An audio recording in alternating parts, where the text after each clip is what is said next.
Bom, voltando aqui no slide, vai valer também a recíproca dessa proposição 14.2.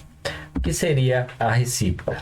Seria o seguinte: se você tiver uma reta que é perpendicular a um raio na sua extremidade, né, ou seja, lá no ponto do círculo, então essa reta ela tem que ser tangente ao círculo. Então repara que é recíproca, porque agora você está supondo que uma determinada reta que toca o círculo num determinado ponto, ela é perpendicular ao raio cuja extremidade é nesse ponto. Então, essa reta ela tem que ser tangente ao círculo. Já na proposição 14.2, eu começava com a hipótese de que a reta já era tangente. Já aqui, nessa próxima proposição, não. Eu tenho que a reta, eu sei que ela é perpendicular ao raio. Então, a pergunta é, será que ela é tangente ao círculo? Então, essa proposição está afirmando que sim. Se uma reta ela é perpendicular a um raio na sua extremidade, então, necessariamente, essa reta tem que ser tangente ao círculo. Bom, eu vou deixar essa proposição como um exercício para vocês tentarem pensar, tá? Mas não é difícil, tá? Basta você provar o que você quer provar, né? Você quer provar que a reta é tangente. Para provar que a reta é tangente, basta provar que ela não toca o círculo em mais de um ponto. Só tem um ponto que essa reta toca o círculo. Essa que é a ideia, tá? Ou seja, você pega qualquer ponto sobre essa reta e esse ponto não pode tocar o círculo. Essa que seria a ideia da demonstração, ok? Continuando aí, vamos para uma próxima definição. Então, dados os dois pontos A e B em um círculo de centro em O, a gente vai chamar o ângulo AOB, ele vai ser chamado de ângulo central. Então, por exemplo, nessa figura, a gente tem aí o círculo, e se eu considerar dois pontos A e B quaisquer sobre o círculo, e considerar então esse ângulo AOB, esse ângulo então é o que a gente está chamando de ângulo central. E aí repara o seguinte, quando você traça essa reta, né, pelos pontos A e B, ela divide o círculo em dois arcos, como eu tinha explicado anteriormente, né? O arco maior e o arco menor. A gente pode pensar assim, o arco menor como sendo aquele em que está situado no semiplano que não contém o centro do círculo. Ou seja, esse arco menor seria situado nesse plano, nesse semiplano aqui, definido por essa reta, que não contém o centro do círculo, porque o centro do círculo ele estaria aqui nesse outro semiplano. Então a gente tem aí esse arco maior e o arco maior e o arco menor. Esse arco menor, então, a medida dele vai ser exatamente então a medida do ângulo AOB. Tá? Então, a medida aí do ângulo central é o que a gente está chamando aí de ângulo central.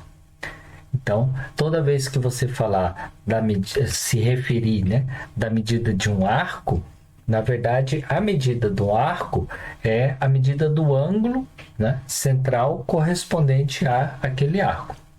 Tá? E a medida do arco maior vai ser todo esse ângulo aqui restante para que você complete uma volta.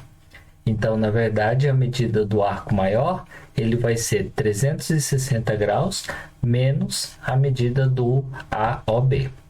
Então, vai ser 360 graus menos a medida desse ângulo que está em vermelho aí. Esse seria a medida do arco maior. Em seguida, vamos para uma definição do que seria um ângulo inscrito num círculo. Então, um ângulo inscrito num círculo é um ângulo cujo vértice é um ponto do círculo e os lados são duas cordas do círculo. Então, você imagina um ponto lá qualquer no círculo, esse vai ser o vértice do ângulo, e aí a partir daquele ponto, você considera duas cordas que emanam, na verdade, daquele ponto. Então, a partir daí você vai ter então um ângulo, e esse ângulo a gente vai chamar de ângulo inscrito no círculo. Então, na figura abaixo, a gente pode observar aí o ângulo ACB. Esse ângulo ACB seria, então, o ângulo inscrito no círculo. Então, repara que ele é um ângulo cujo vértice é C, tá? E os lados desse ângulo são cordas. Então, a gente tem aqui a corda AC e a corda BC. Então, a partir do momento que a gente tem essa situação, a gente tem, então, um ângulo inscrito. De acordo com a observação aí, a gente tem, então, esse ângulo inscrito ACB. E esse ângulo inscrito, né, como os lados dele são duas cordas, se você pensar na extremidade dessas cordas, que seriam esse ponto A e esse ponto B, esses dois pontos definem uma nova corda, tá? Então, nesse caso, a gente diz também que esse ângulo inscrito, ele está subentendido por essa corda AB. Porque, na verdade, é como se a gente pudesse pensar assim, esse ângulo inscrito, ele foi construído, né, baseado também, a gente poderia pensar, né, que ele foi construído baseando-se na corda AB. Né? Porque aí você pega um ponto C qualquer no círculo e basta fazer a ligação desse ponto C com A e com B. Então, você vai ter, a partir daí, um ângulo inscrito. Então, por isso também que esse ângulo, a gente diz que ele está subentendido pela corda AB. Em seguida, vamos ver uma proposição aí que diz o seguinte: em qualquer círculo, duas cordas são congruentes se e somente se seus ângulos centrais têm a mesma medida. Então, o que essa proposição está querendo dizer, né? Imagina então que a gente tenha na figura aqui, eu tenho as cordas AB e CD, tá? Então, o que a proposição está dizendo é que essas cordas elas têm a mesma medida, ou seja, o comprimento de AB é igual ao comprimento de CD, se somente se os ângulos centrais correspondentes a essas duas cordas têm a mesma medida. Então, seria o seguinte, seria esse ângulo COD e o ângulo AOB. Se esses dois ângulos tiverem a mesma medida, então é porque essas cordas têm a mesma medida e reciprocamente. Se as cordas têm as mesmas medidas, então é porque esses ângulos têm a mesma medida. Bom, essa proposição, a demonstração dela é direto por congruência de triângulos.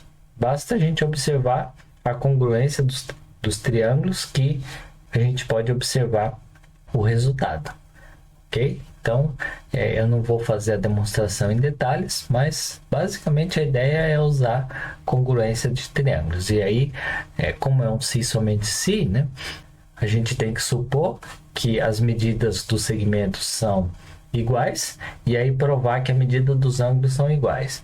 E depois eu colocaria a hipótese que a medida dos ângulos são iguais e teria que chegar à conclusão que a medida dos segmentos são iguais. É assim que a gente demonstra, né? Uma equivalência do tipo si e somente si. Em seguida, vamos para uma próxima definição. Dado um ângulo inscrito aí de vértice V, que passa pelos pontos A e B em um círculo, o arco que não contiver o vértice V, ele vai ser chamado de arco correspondente ao ângulo inscrito. Então, como eu tinha comentado anteriormente, quando você tem um ângulo inscrito, esse ângulo inscrito a gente também pode dizer que ele é subentendido por uma corda. Mas também a gente pode dizer que o ângulo inscrito, ele corresponde, ele na verdade define um arco também. Porque aqui a gente poderia pensar tanto na corda AB quanto nesse arco AB. Então a gente diz também que esse arco AB ele é o arco correspondente ao ângulo inscrito. Então, se a gente for pensar na medida do arco correspondente, na verdade você vai estar tendo que pensar na medida do ângulo central correspondente aqui a esse arco. Porque a gente tinha visto que a medida de um arco, né, é na verdade a medida do ângulo correspondente a esse arco. Então, com essa observação, vamos passar para o próximo resultado. Então, nessa proposição 14.5, a gente tem o seguinte: ó, todo ângulo inscrito em um círculo tem a metade da medida do arco correspondente. Essa proposição ela é também conhecida como teorema do ângulo inscrito. Então, seria basicamente dizer que a medida do ângulo inscrito ela é a metade do ângulo central correspondente. É isso que está sendo colocado aí nessa proposição. Vamos ver lá no GeoGebra como que a gente pode visualizar e justificar essa proposição. Bom, então aqui, para demonstrar essa proposição, a gente basicamente tem duas situações a considerar. Uma primeira situação é essa que já está colocada aí, que seria a situação onde o centro do círculo ele está no interior do meu ângulo. Então, aqui eu tenho o ângulo inscrito AVB e o centro está lá no interior do ângulo. Então, a gente considera essa primeira situação onde o centro fica no interior do ângulo inscrito. E aí, o que a gente quer provar? Né? O que a proposição está falando? A proposição está dizendo que a medida desse ângulo AVB, que é o ângulo inscrito, ela tem que ser a metade do ângulo central correspondente, do arco central, a metade do arco central. Mas, por definição, o arco central aqui seria, o arco correspondente, aliás, seria esse ângulo central, que é o ângulo AOB. Então, esse ângulo AOB, ele vale duas vezes esse ângulo aqui. Ou, em outras palavras, o ângulo inscrito ele é metade do central correspondente aqui. Metade do ângulo AOB. Então, é isso que a gente precisaria mostrar. Precisaria mostrar que o ângulo AVB ele é a metade do ângulo AOB. Para isso, então, a gente faz o seguinte. Então, vamos considerar essa primeira situação e vamos pegar aqui uma semirreta. Vou pegar a semirreta de origem V que passa pelo ponto O. Eu vou pegar essa semirreta. Por que eu peguei essa semirreta, né? Porque aí, agora a gente vai olhar para os triângulos, os seguintes triângulos. Eu vou olhar primeiramente para o triângulo AVO. Vamos olhar para esse triângulo AVO. O que a gente pode observar nesse triângulo AVO? Repara que esse triângulo ele é um triângulo isósceles de base AV. Por que ele é isósceles de base AV? Porque o segmento OV ele é um raio. Ele é um raio do círculo. Eu estou aqui ligando o centro até um ponto do círculo. Então, o OV é raio. Da mesma forma, o OA também é um raio, porque eu estou ligando o centro a um ponto do círculo. Então, o OA é igual a OV. Então, significa que esse triângulo é isósceles de base AV. Se o triângulo é isósceles, então ele tem aquela propriedade que os ângulos da base são os mesmos. Então, se a gente for pensar aqui, vamos chamar... eu vou copiar esse desenho aqui para a gente poder escrever sobre a figura. Só copiar aqui o desenho. Então, aqui na figura, vamos supor que a gente chame esse ângulo aqui de alfa. E aí, pelo fato do triângulo ser isósceles, então esse ângulo aqui também vai ser alfa. E agora, se eu olhar para o segmento, para a semirreta VO, repara que esse ângulo que está aqui é o ângulo externo a esse triângulo AVO. Então, esse ângulo que está aqui é o ângulo externo. Pelo teorema do ângulo externo, a medida do ângulo externo ela tem que ser a soma das medidas dos ângulos internos não adjacentes. Então, aqui eu vou ter que ter essa medida aqui vai ter que ser igual a 2 vezes o alfa. Agora eu vou olhar para o triângulo VOB. Bom, pelo mesmo motivo, o triângulo VOB vai ser isósceles, tá? E aí, então, se eu chamar esse ângulo aqui de beta, esse ângulo aqui também tem que ser beta, pelo fato do triângulo ser isósceles. E, novamente, olhando para a semirreta VO, esse ângulo, então, aqui, seria o ângulo externo. Seria o ângulo externo do triângulo VOB.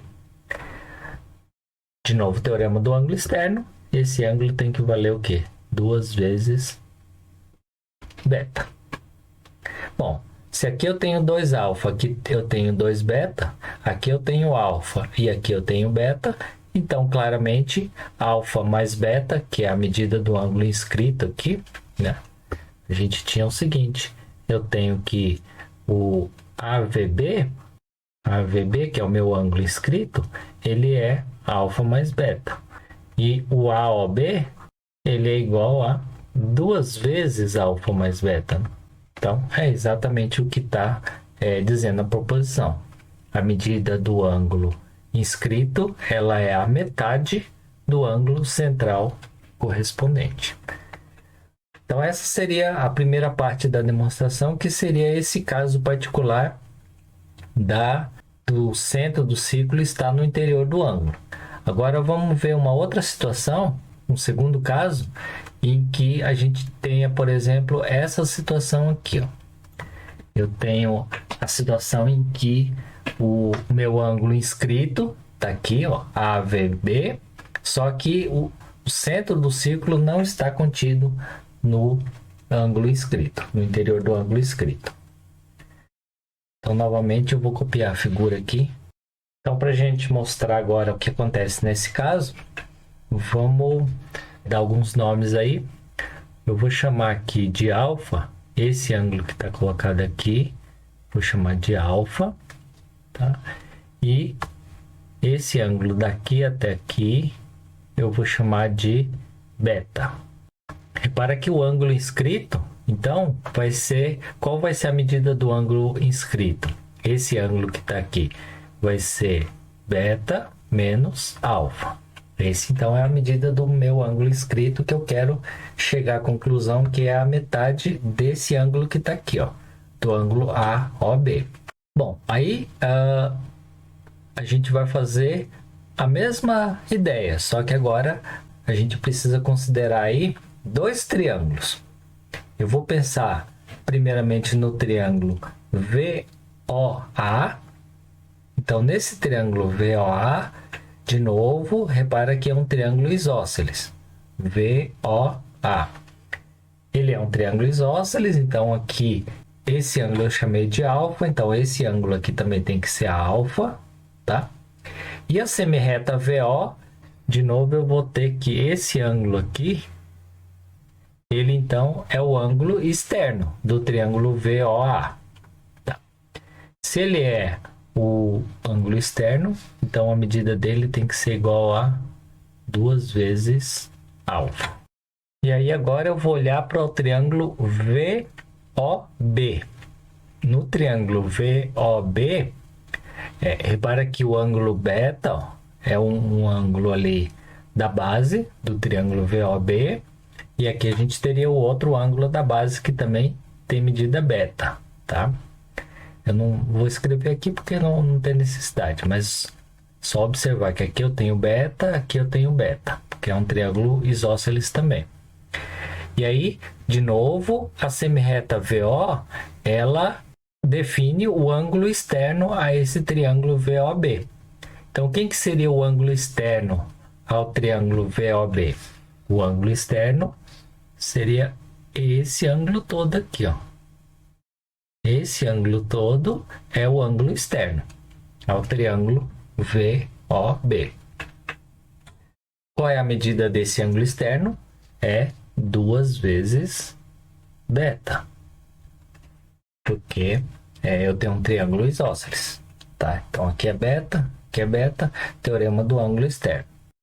Quanto que mede esse ângulo que está em verdinho aqui, ou seja, o ângulo central que eu quero concluir. Eu quero observar esse ângulo AOB. Então, repara, tudo aqui é 2 beta e esse pedacinho aqui é 2 alfa. Então, esse ângulo que está colocado aqui, esse ângulo aqui, na verdade, ele vai medir o quê? Ele vai medir 2 vezes beta menos 2 vezes alfa. Certo? Então, esse ângulo aqui, o ângulo central, mede 2 vezes beta menos 2 alfa. E com isso, então, a gente tem o resultado, né? Eu tenho que esse ângulo aqui, ó, que era beta menos alfa, é a metade desse ângulo que está aqui, que é 2 vezes beta menos alfa. Tá? Então, de novo, a gente tem que o ângulo inscrito, ele é a metade do ângulo central correspondente. Então, com isso, a gente conclui aí a demonstração dessa proposição.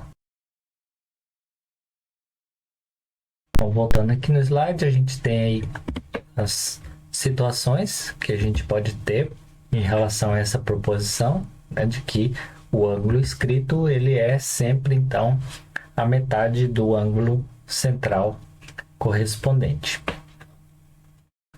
Como um corolário dessa proposição, ou seja, uma consequência dessa proposição, a gente tem o seguinte: todos os ângulos inscritos que subentendem o mesmo arco têm a mesma medida. E, em particular, né, todos os ângulos que subentendem um semicírculo, eles são retos. Então, vamos ver lá no GeoGebra o que significa esse corolário. Então, aqui no GeoGebra, suponha que a gente tem aí o ângulo inscrito subentendido, que subentende esse arco AB.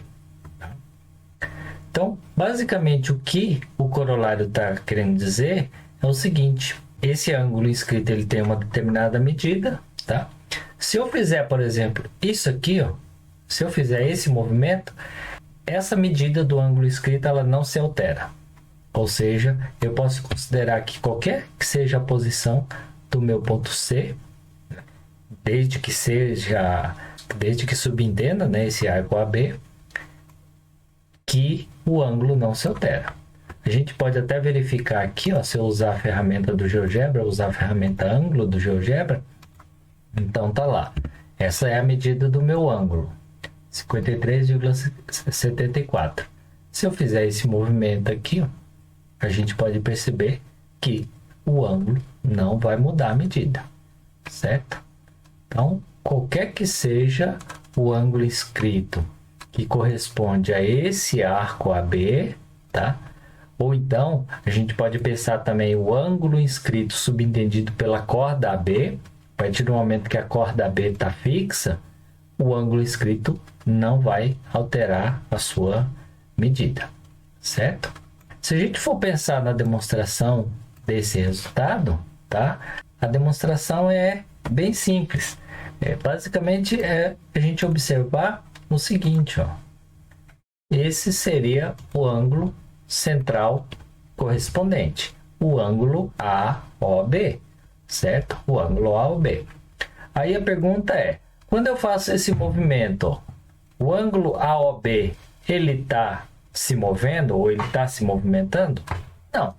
Então o ângulo AOB permanece o mesmo o tempo todo, tá? Bom, mas a gente acabou de ver a proposição de que o ângulo inscrito, a medida do ângulo inscrito, ela é a metade do ângulo central correspondente.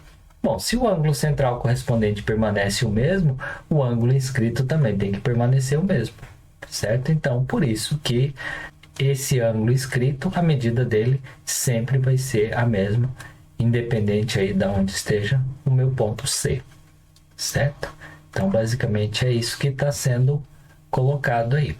Outra afirmação que o teorema coloca é que quando você tiver um ângulo inscrito e esse subentender um semicírculo, né, que é a situação que está aí agora, então sempre a medida do ângulo inscrito vai ser 90 graus.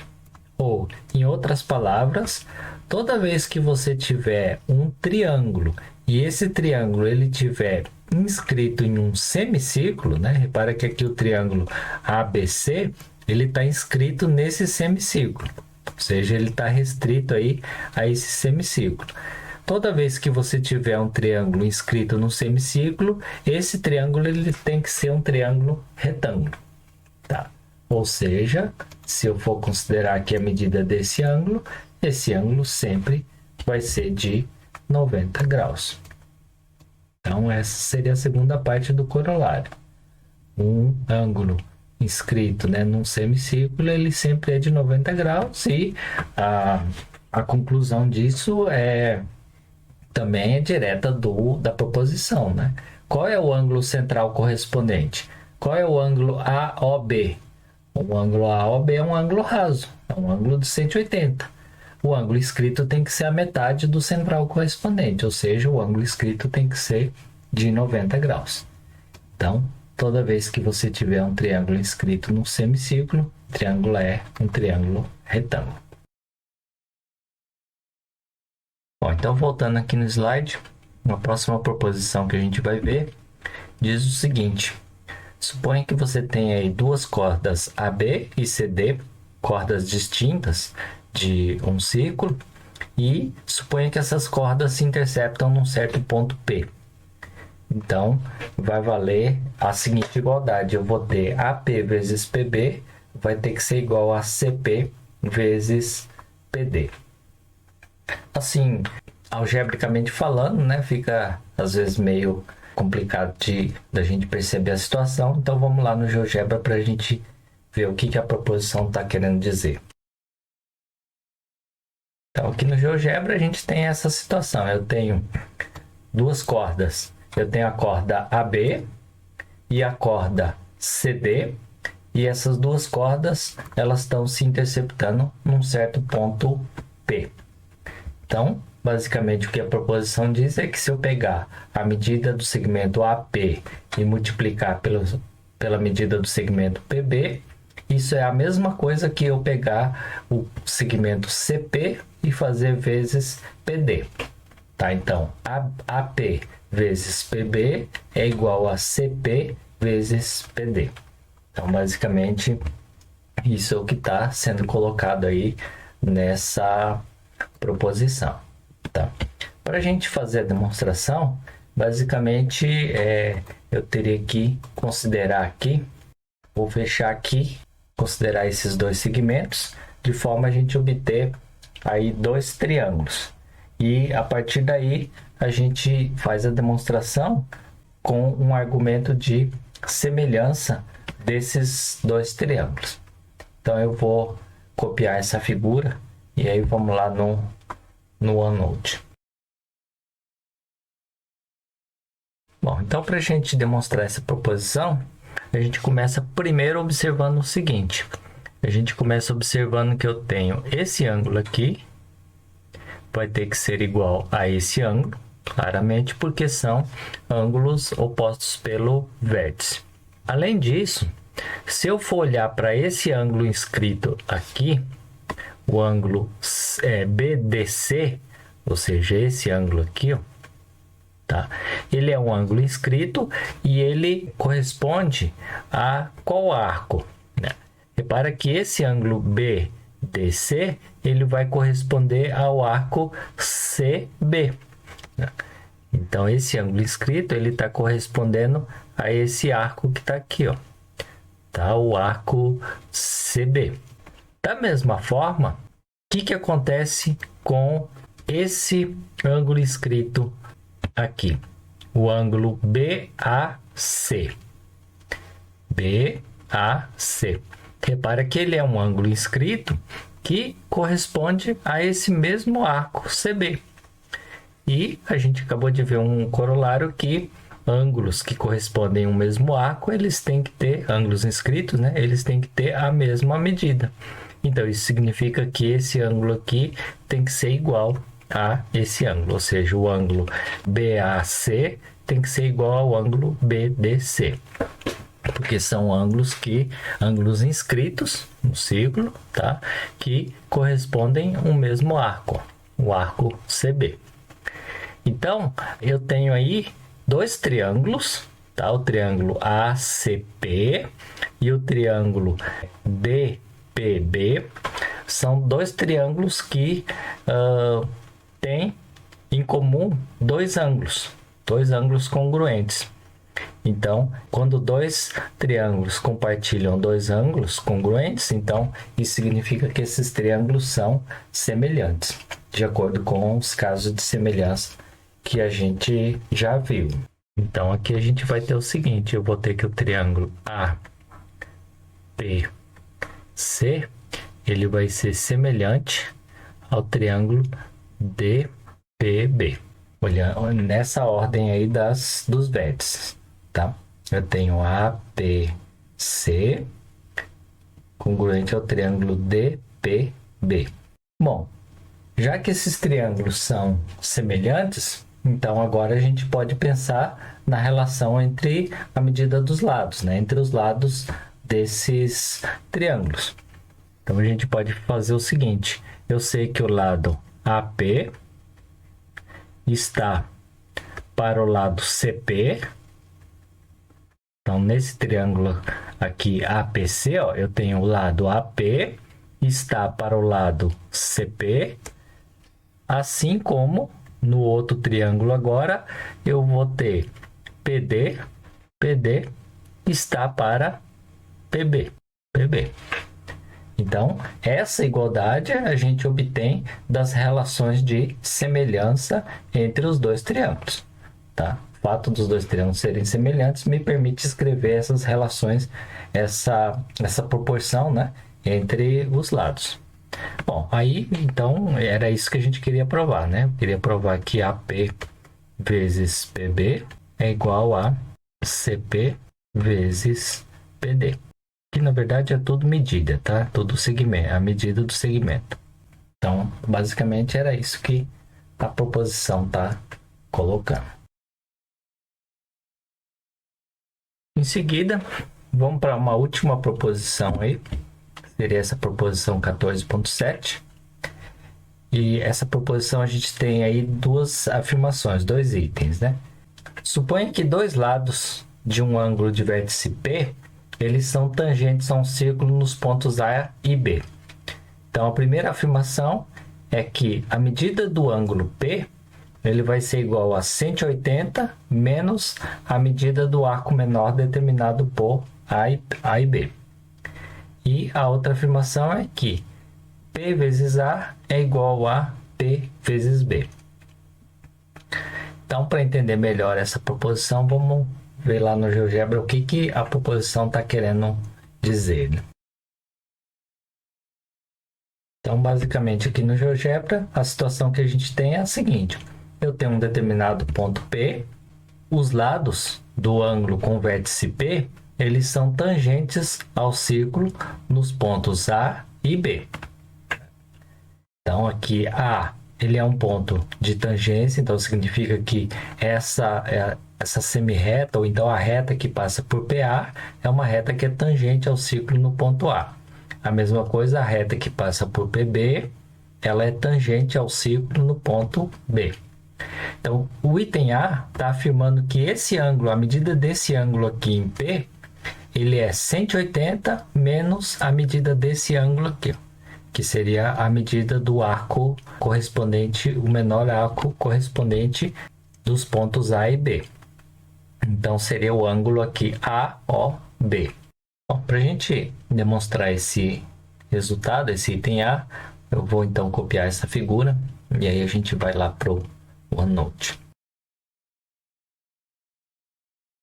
Então, basicamente, o que o item A pede para a gente obter é que se eu chamar esse ângulo aqui de, digamos, de alfa e esse ângulo aqui de beta, a proposição então está dizendo que o alfa ele tem que ser igual a 180 menos beta.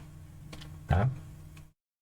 Bom, se a gente observar aqui os pontos P, A, O e B, são pontos que formam um quadrilátero, certo? São pontos que formam um quadrilátero e com isso, então, se a gente for pensar na soma dos ângulos internos de um quadrilátero, a gente sabe que essa soma sempre tem que dar 360 graus, tá? Mas, como PA e PB são tangentes ao círculo, a gente sabe que esse ângulo entre PA e OA, OA aqui é um raio, então a gente sabe que o raio no ponto de tangência ele tem que ser perpendicular à reta tangente. Então a gente observa que esse ângulo aqui é 90 graus e esse ângulo aqui tem que ser 90 graus.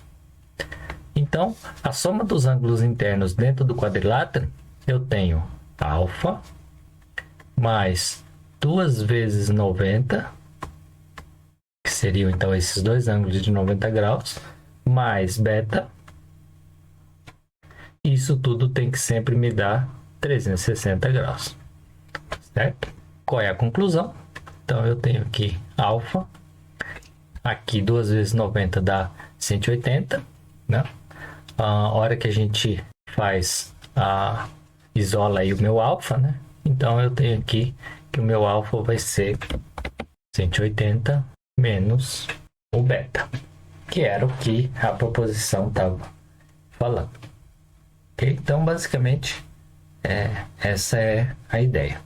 Em seguida, para provar o item B, a gente tem que provar que PA é igual a PB. Então aqui eu só considerei esse segmento aqui PO, só para a gente obter aí, na verdade, dois triângulos. Eu tenho o triângulo POA e o triângulo POB. O que a gente pode afirmar desses dois triângulos, né? POA e POB. Repara que, novamente, a gente sabe que esses ângulos em A e o ângulo em B são ângulos de 90 graus. Então, esses triângulos são triângulos retângulos. Se são triângulos retângulos, a gente pode usar os casos de congruência que a gente conhece de triângulo retângulo. Particularmente, eu tenho que OA vai ter que ser igual a OB, né? Porque são os raios do círculo. Então, OA é igual a OB. E o segmento PO é comum aos dois triângulos, que no caso é a hipotenusa dos dois triângulos retângulos. Então a gente tem, de novo, a chamada relação cateto-hipotenusa. Então, com isso, eu posso concluir que os triângulos POA e POB são congruentes, justamente por esse caso de relação entre triângulos retângulos de cateto e hipotenusa.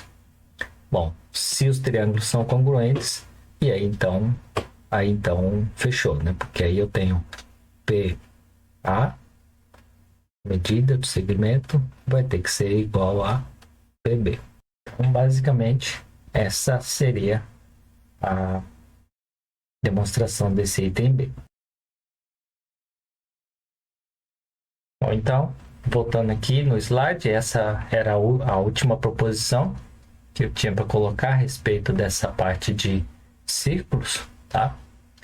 Então, com isso, a gente finaliza aí a nossa última videoaula do nosso curso. Então, um abraço a todos.